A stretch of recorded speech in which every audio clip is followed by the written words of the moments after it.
Hello, everyone, and welcome to Really Old Movies. I'm your host, Harrison Scullin, and today I have my very special guest, Aaron Coleman. And today we'll be discussing Mr. Bug Goes to Town, directed by Dave Fleischer, and was released in 1941. And so, with that, let's go ahead and get started. And why don't you introduce yourself to the audience, Aaron? Yeah, hello everyone. I'm Aaron. I'm an actor and student in the Bay Area, and also a freak about animation and film. And I'm really happy to be here. Especially, I'm happy to make my return after our previous collaboration, which was from the 1954 adaptation of Animal Farm, which, as you know, I'm quite obsessed about because of the crazy history of it. And I'm glad that you thought of me and invited me to talk about this animated film that I've been wanting to watch for honestly years at this point. So, No, absolutely. I knew you're the right one for the job because I don't know who else would want to watch a weird, obscure animated film with me. So, yeah, yeah, yeah, but absolutely. And so you kind of have a history or knew a little bit about this film. Before we kind of talk about our thoughts, what is your impression or initial reaction to this movie? It was really weird, but it was pretty enjoyable. It's definitely, I mean, when you look at the animated films released now, like back then, um, even though like Disney was like sort of the head honcho of animation at the time, you can still find animated films released by uh, other sort of corporations. I mean, there was obviously Warner Brothers, but they were mostly, sort of they were doing like the short films that would come before movies. But Right. the Fleischer Studios, I know that it was their previous film, which was I don't think it's called The Last Gulliver, but it's like an adaptation of like Gulliver's Travels or something. Yeah. Yeah, I think it's to a my Gulliver's Last understanding, Travel, something like that. yeah, something like that. I know that that was definitely a hit when it came out. I think it even got like a nomination at the Oscars for its music. So like even though it wasn't as nowadays, it's not as well known as like let's say Pinocchio, Snow White, Fantasia, Dumbo, etc. Those sort of classics from the 30s and 40s of animation. It still is recognized for the Fleischer brothers are still recognized for creating some significant, well, some of the first animated films released then, because at least in the mainstream scene, because you can Hmm. also find animated films that, but are definitely they didn't really have much of a renowned name then. Like there was The Adventures of Prince Ahmed, which is the It's from oldest the surviving 20s. animated film. Yeah, it's almost 100 years old, but that was a German stop motion film.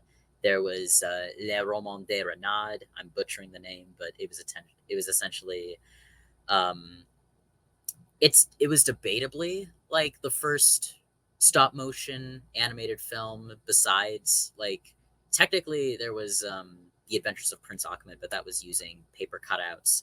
um, Right. but there was but The Tale of the Fox was debatably like the first ever stop motion animated film. That was also like sort of an underground stop motion film from France. So it's like it was really only the Fleischer brothers and Disney that were actually making like mainstream animated films. But as history has shown, Disney kind of outwon them in regards to popularity. Absolutely. Well, and some behind the scenes, I've been reading about this movie on, I think it's the Fleischer's website. So they're not really a studio anymore, but with this movie in particular, it came out December 3rd, 1941 for a press screening, and December 7th, 1941 is when Pearl Harbor was attacked.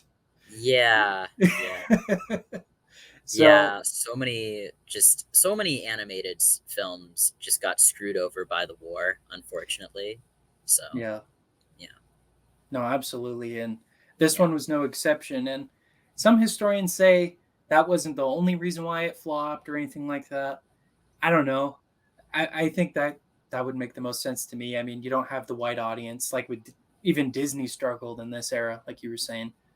Like the But European box office was literally demolished, so yeah, nobody, yeah, yeah, yeah, no one went.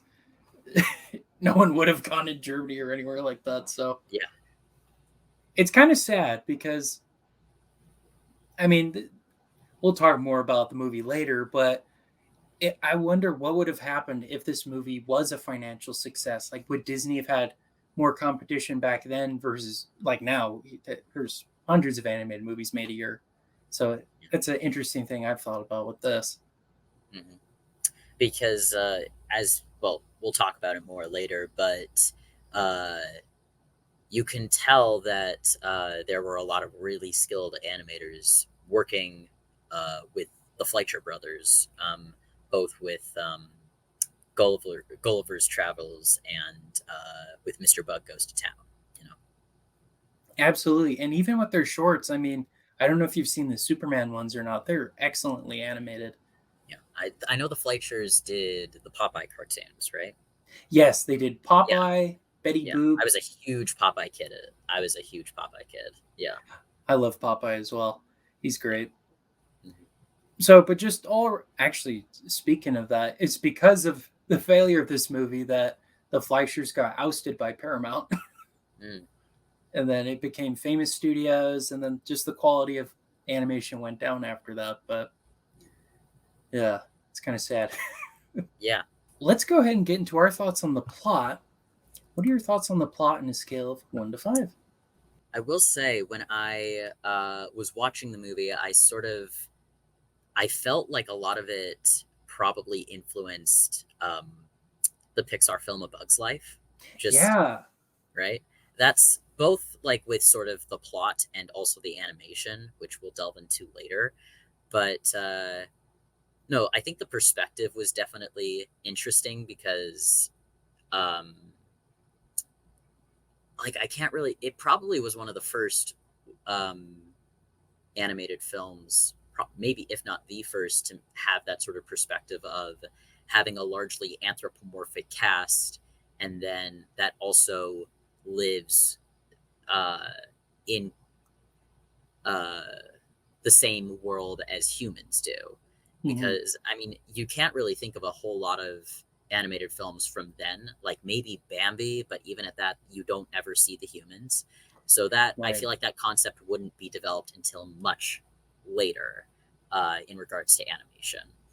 I'm sure that there were probably novels that delved into it that wouldn't be adapted until decades later, but so it's definitely really interesting, especially since I'm a huge fan of xenofiction and just I yeah, I just think that it's fascinating when works of art portray like the relationship that animals have with the humans that they live in existence with. Hmm. That being said, I definitely think that that concept has been able to be polished over the years to like it's still definitely interesting, but I just think that the plot, uh, it sort of hold on, like there were some predictable plot beats, I will say, but like I don't know, it's not something that I can like write home about. So it like the plot I would say is pretty average, so like 2.5 out of 5. But I do still need to give it props for like the uh, the perspective that it takes the story in, if that makes sense.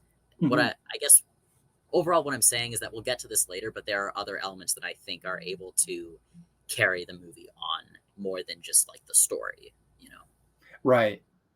yeah. No, I agree. I gave it a 3. I thought it was just okay. Like to me, the I feel like they didn't really have the story really fleshed out because Yeah. like you watch the beginning, we kind of just jump into what's going on, right? Like we don't really know what the real issue is until much later on, which is the development of the construction and whatnot. I didn't like the villains' motives either, just because again they weren't very fleshed out. It seemed pretty weak, and I don't know. To me, I think a better film from this era and animated would be like Snow White, for example, right? The movie opens up, we see Snow White singing at the well. We kind of have an idea of what's going on. This movie doesn't really have that. It really just feels like a super extended animated short Mm. where, like, I don't know. To me, it seemed like this would have been better as a short than as a feature length film, just because it just felt very stretched but not developed. Like, Mm. there's no characters we really want to relate to or really want to associate with, at least for me. And Sure. so that's why I didn't love it. Sure. It was fine, but yeah. Yeah. Yeah. Fair enough. Yeah. Yeah. And so let's move on then to acting, which is voice acting in this case. What were your thoughts on that?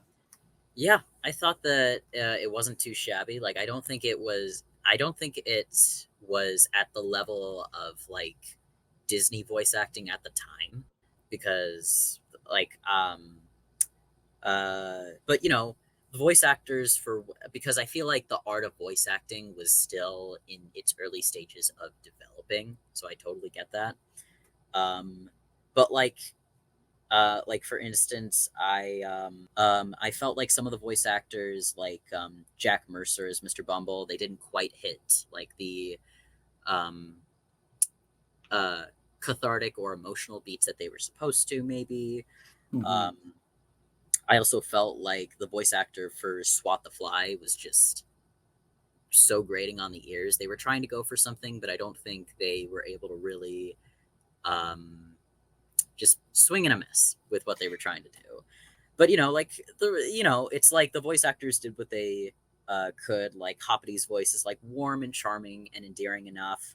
Although I will say that Pinto Colving was great. I'm pretty sure he was the voice for Grumpy in Snow White. He was the voice of like the officer for the snail in this movie. Yes. Like Uh-huh. he's a great voice actor. I feel like he's like whatever he's in, he's a real standout. And so yeah, it was perfectly serviceable. So I'd give it like 3 out of 5. Nice. Yeah. Well, I gave it a 2 out of 5. Okay. Okay. um, I wasn't the biggest fan of Hoppity and Mr. Bumble, not necessarily because of the actors, but just because of the delivery. You Mm. know, like I was mentioning Snow White, all the voice actors in that I think are really endearing. Like all Mm. the dwarves, for example, they have Absolutely. very unique personalities that come across with their voices just as much Yeah. as the animation. Hmm. And to me, these all felt very flat, which is sad though, because Jack Mercer, I think he did Popeye, he did several of those characters at Fleischer. Yeah. So it's like it almost feels like they had to tone him down or something because Hmm. it's like these characters are so boring, Yeah. Yeah.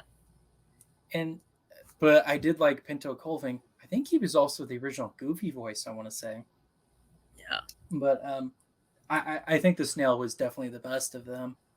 Hmm. And I think I don't remember his name, but the bad guy, Beetle guy. I don't remember. He had like a suit coat on. Yeah. Mr. It, Beetle, I think. Mr. it, Beetle. it probably was just Mr. Beetle, but I thought he was kind of funny. The character he was playing, Yeah. but voice was just okay. But Yeah. all around, I still feel like this was more of an animated short.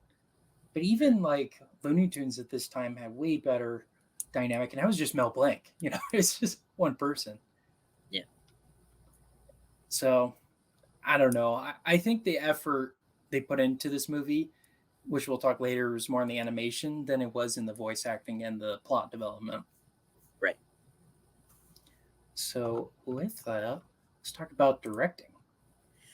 Yeah. So I kind of already said about talked about this with story, but I will say, although the story is not particularly astounding, the direction from Dave Fleischer is what probably pushes this from just having like a very average story to like showing a perspective that we really hadn't seen in animated films at the time yet. Um, let's see. Yeah, it definitely shows that he has a background in animation. you can tell that like he's been around the rink before. Uh, let's see. It was just really great to see um, how an entire world for the bugs was created in the film, and how they would adapt to the world around them, like how they would um, go in between like the cracks of the road to like maneuver their way to not get stepped on by the humans or the cars. Like there was definitely detail put in to how this world operates and how the bugs maneuver the world that they live in. So Hmm. yeah, um, let's see. Yeah, it's especially impressive considering back in 1941 when like the most animal sort of centric stories back then were practically non-existent, at least in America. Um, and they would only really be prominent with like the side characters. And so, yeah, it's impressive in 1941 that they would consider that. Um, so, like, I'd give the directing like a 3.5 out of 5. Yeah. Nice. I'm not going to disagree with you there. I gave it a 3. I thought it was good. I do think that if they had someone like what's his name, Wolfgang, Wolfgang Reitherman. Yeah. yes, Wolfgang Reiterman from Disney, just someone who's kind of more experienced with uh, just how animation flows and whatnot, movie wise. Well, yeah, I like think Wolfgang Reitherman, he had worked with Disney on their films, yes, and the Fleischer brothers, they definitely were like hardcore into shorts, and they decided to make the transition into film after Snow White was such a success, I assume, right? I would say so because I think their first one came out like a year or two after Snow White, and Yeah, then this one like a year after that. I'm So it pretty definitely sure Gulliver's Travels. I'm guessing it was 39, maybe or 40. must have been 39. Yeah, I think that sounds right. It does feel like they were trying to rush to get this out because from what I've read on this website here uh, from Fleischer, they had a whole different idea beforehand of what they wanted to do, but the rights for the story subsided, so they had to kind of create their own. So Interesting. like So was this it is like supposed to be an adaptation of something, it or was supposed to be an adaptation of a book that was kind of similar to this with bugs and whatnot, but they kind of had to make it their own. They had to make it modernized and all that to be different from it. But it kind of feels like they're kind of scrambling to put this together because behind schedule and whatnot. right? So if they didn't have those issues, this probably would have been a better fleshed out film because, well, even Disney though around this time, Fantasia was a big flop. Pinocchio, I don't think was a success really either, because of the war and whatnot. Yeah, So I don't know, even if they did really well, if it would have helped or not financially, but it just seemed yeah, they were rushing. yeah. Like 1941, that was a wait. Let's see. Yeah, sort of like okay, sorry, yeah. So 40 was when they had released Pinocchio and Fantasia at the same time, and both of them were flops. And Dumbo was like the one hit that they had in the 40s. So like even if Right.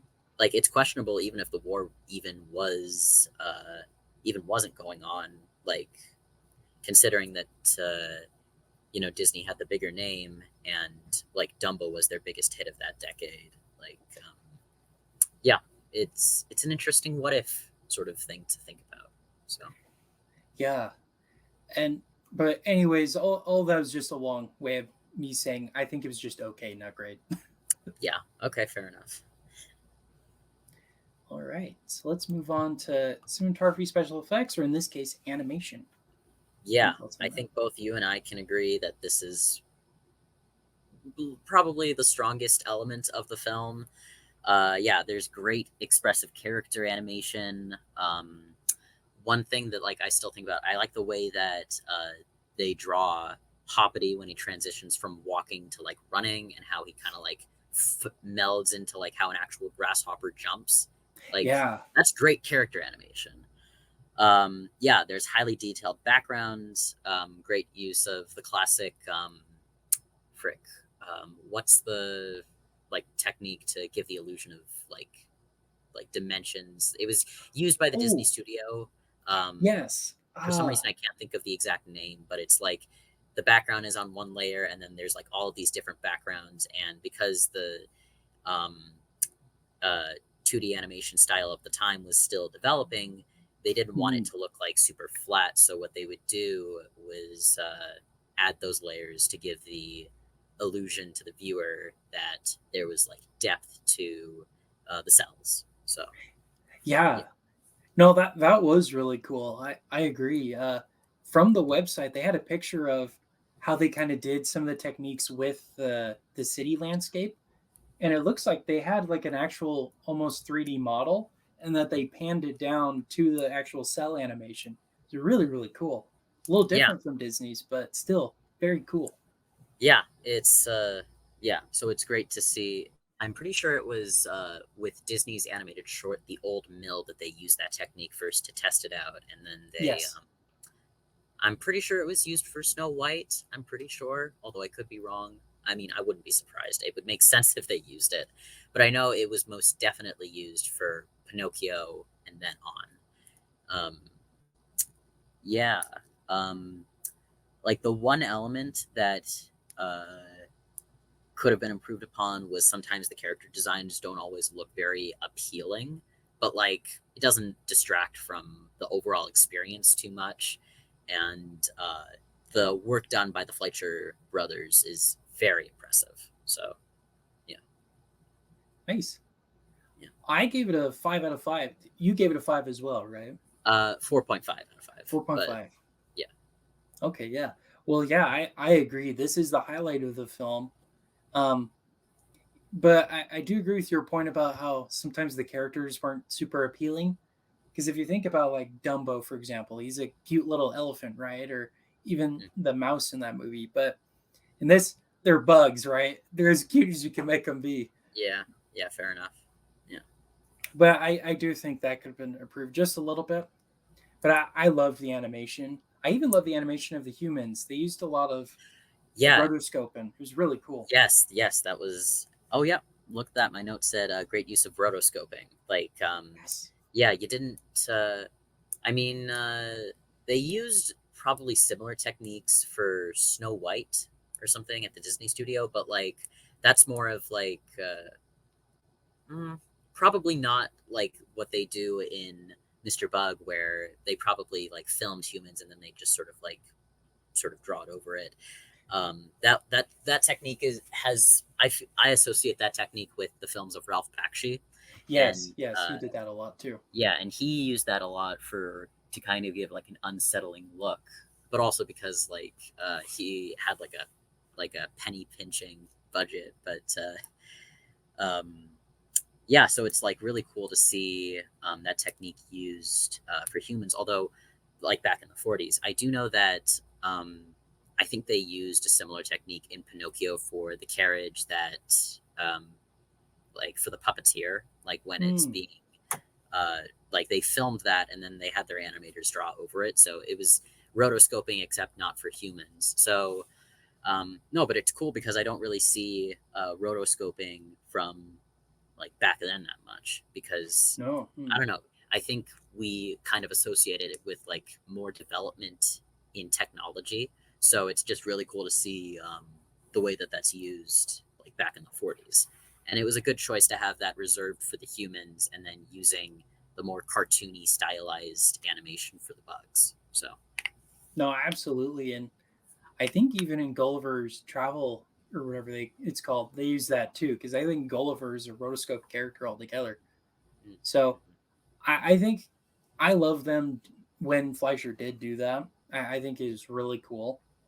yeah, Uh, I do wish it was a technique that was used a little bit more in this era because I don't know. Sometimes the humans look a little weird in in movies, but I yeah, thought it was cool here. It looked yeah. more natural, I think. People are hard to draw. They So are, especially yeah, hands. yeah, that's what they all say. Yep. Yeah, But yeah, I love this animation style. It reminded me a lot of just like the old style Disney used to do in this era, Fleischer, even at Warner Brothers. I kind of wish they would do that kind of thing again because I think it's a really unique, the rubber hose looking style. I'd like to see more of that. Yeah. All right. Well, let's talk about the music. What are your thoughts on the music? Yeah, I think besides the animation, this is probably the highest quality element of it. I mean, I wouldn't expect anything less from the composers who did Snow White, Pinocchio, and Bambi. Um, the songs are also pretty good. Uh, yeah, I just feel like the music is one of the things that really helped to elevate the movie from just an average film to a pretty good time. So I'd give that a 4.5 out of 5. Nice. I give it a 4 out of 5. I thought it was good music and really fun and really set the tone and whatnot. But to Yeah. me, it's not quite on the level of like Snow White or Oh yeah, even I agree. Pinocchio. Like those are some of the best film scores. Period. Like I Yeah, won't deny that, but like they still bring out. I still feel like it was able to um, bring the movie up mhm, from its mediocrity. definitely. Well, I really like the song. I don't remember the human's name. I think his name is Richard or Harry or something. He was the one S- playing on the piano. Yeah, the song that he wants to sell, right? Yes, I actually really liked that song. I thought that was probably the best one in the whole movie. Yeah, I agree. And I want to say, reading about this movie, that they were intending to have that song be really, really popular. They made records for it. Nobody Yeah, bought it. So, which is a shame because it's actually a really good song. yeah, And and like the first like Fleischer film like was I'm pretty sure it was original score, I presume. But like I could have easily seen like Mr. Bug Goes to Town getting like um, a nomination for song. Like that would be fine, you know? absolutely, yeah. Because what was it even competing against? I can't even think what it was competing against, but like I guess Dumbo. Dumbo Yeah, had pretty good music. it actually won Best Score that year. I know. So, and I know it was nominated for Best Song for Baby Mine, which is one of my favorite Disney songs. So, Yeah. Yeah, you yeah, can't compete with that. yeah, that's fair enough. Yeah. Just all around, it just seems like they tried so hard with this movie, but everything was against it. Hmm. Yeah. Uh, Yeah. but that's pretty much my thoughts on the music. So, tallying that all up, what does that bring your letterbox score to? Brings it to a 3.6 out of 5. And yeah, that makes sense to me. It's like, uh, it was a pretty good time. Yeah, that makes sense. Yeah. Would you recommend this movie to the general audience or more of animation history fans? uh, like, hmm, I mean, it's definitely cool to watch, but it's hard for me to recommend this outside of folks who interested in um, older animated films that aren't by Disney.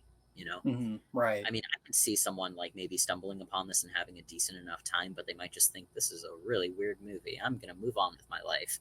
So, it's hard for me to recommend it outside of that niche sort of group of people that I happen to reside in. So, Yeah. No, I agree. Mine was a 3.4. For me, I would recommend this movie, but more of like you were saying to kind of us animation history fans cuz yeah, even if it was, a better movie, I still don't know if a lot of people would want to watch something that wasn't Disney. That's kind of a hard sell, unfortunately. Yeah. which is unfortunate. And another question for you. So Kino Lorber announced they're going to do a 4K restoration of this movie. Would you purchase it if it came out this year? I would need to see if they're gonna have any cool like supplements or special features because like I have, for instance, even though I still haven't seen the new Gulliver or Gulliver's Travelers or whatever, I have a Blu-ray that is filled. Well, I have the Blu-ray for it, but it also has a bunch of Popeye shorts. Or, for Mm, instance, I have the Blu-ray for, like, and it's like, even though uh, it's like it would need to include something besides the movie for me to want to get it, if that makes sense. sure. Oh yeah, yeah. Yeah, like yeah. What I really love about um, well, I actually got it at this um, screening room for silent films. I saw The Passion of Joan of Arc there, and it had like a live Mm, pianist, and it was incredible. But in their gift store, they have like a bunch of different Blu-rays for um, these older animated films.